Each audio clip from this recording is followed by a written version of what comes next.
Welcome to this explainer. Today we're rolling up our sleeves and popping the hood to look at the absolute foundational mechanics of artificial intelligence. We are going to demystify how an AI actually thinks, processes the world around it, and ultimately solves problems. If you've ever wondered what's really going on behind the scenes of your favorite smart tech, well, you are in the exact right place. You know, it's a really fascinating question, isn't it? Before an AI can even begin to solve a problem, how does it actually know what the problem is?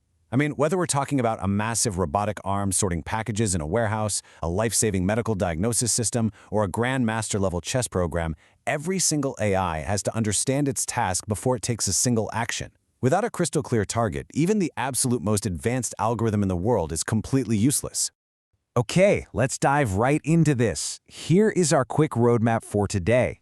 We're going to start with defining the AI problem, then take a look inside AI production systems, navigate control strategies, explore real-world problem characteristics, and finally wrap up with the modern AI landscape. Let's start with Section 1, defining the AI problem. Here's the big secret. If you give an AI a poorly formulated problem, you're going to get a really poor solution, no matter how insanely powerful your algorithm might be. A well-formulated problem basically converts the messy real world into a clean mathematical model using 5 classical components. First, you have the initial state, which is just your starting condition. Then, the state space. That includes every possible situation that might happen during the search. Third, you've got operators, which are the actual actions the AI is allowed to take. Next is the goal test, to check if you've actually succeeded. And finally, the path cost, because, well, we usually want to find the best or most efficient solution, not just any solution. Let's anchor all this abstract theory to a hero for our explainer today, an autonomous delivery robot. This little guy brilliantly illustrates how a complex physical delivery is transformed into a solvable math puzzle. The initial state? The robot is waiting at warehouse A. The goal state? The goal test confirms the packages arrived safely at house B. Its operators are simply its legal moves, driving north, south, east, or west.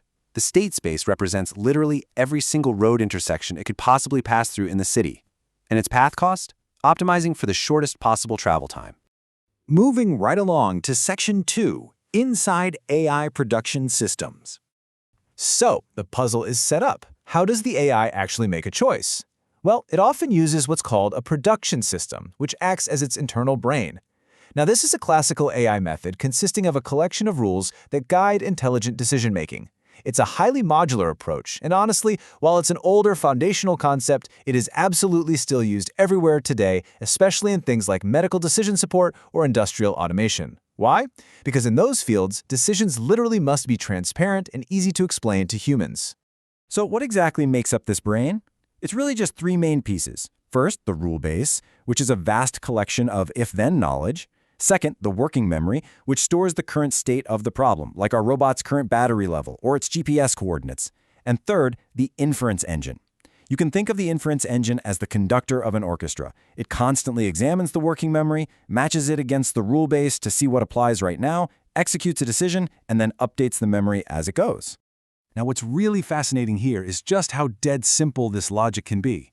If obstacle detected, then stop and reroute. Sounds almost too simple, right? But imagine thousands of these simple if-then rules, firing continuously thousands of times a second, interacting with each other. Together, they build the massive, complex foundation of automated decision-making. Which brings us to Section 3, navigating AI control strategies. But hang on, what happens if our robot hits a snag where a bunch of different rules apply at the exact same time? Without a smart control strategy to choose which rule to execute first, searching for a solution becomes terribly inefficient. Take breadth-first exploration, for instance. This strategy checks every single option, step by step, level by level. It's incredibly thorough and will absolutely find the shortest path. But it uses a massive amount of memory. Imagine our delivery robot thoroughly checking every single driveway on a street before finally moving to the next block. Contrast that with depth-first exploration.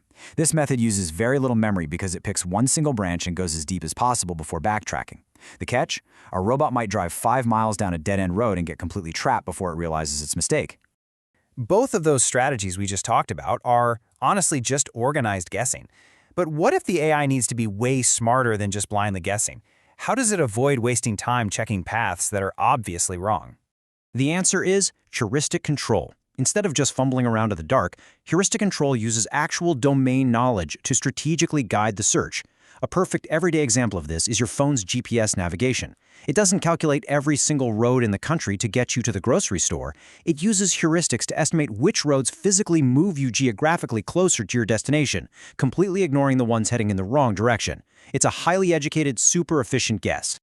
Let's transition over to Section 4, Real-World Problem Characteristics.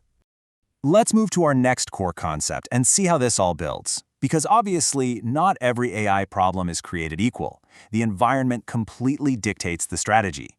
For example, a game of chess is deterministic, static, and fully observable. The AI can see the whole board at once, and the rules of chess never randomly change on you. But our little delivery robot? It operates in a stochastic, dynamic, and partially observable world. The weather is unpredictable, traffic is constantly moving, and its cameras might literally be blinded by fog. Out there, the AI has to model uncertainty using probability just to survive.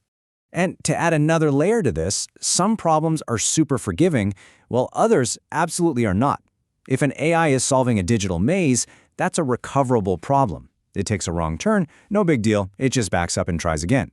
But contrast that with irrecoverable problems, like robotic medical surgery. The AI cannot simply hit the undo button if a critical mistake is made. High-stakes scenarios like that require meticulous, absolutely flawless planning before a single physical action is ever taken. Finally, let's look at Section 5, the modern AI landscape. So how does all this classic textbook stuff map onto the insane, cutting-edge AI systems we're seeing in the news every day? Well, modern AI actually mashes all these tools together. We have machine learning, deep learning, and those massive large language models that are everywhere right now.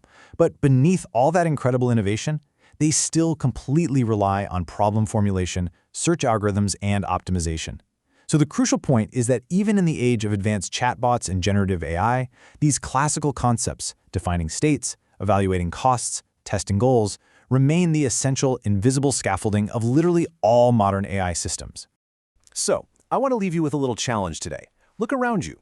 What invisible state spaces and production rules are running in the smart devices around you right now? Every automated email filter you rely on, every smart thermostat on your wall, every personalized recommendation on your feed, they are all systematically navigating a mathematically formulated world. I really hope this explainer has given you a powerful new lens through which to view the technology in your everyday life.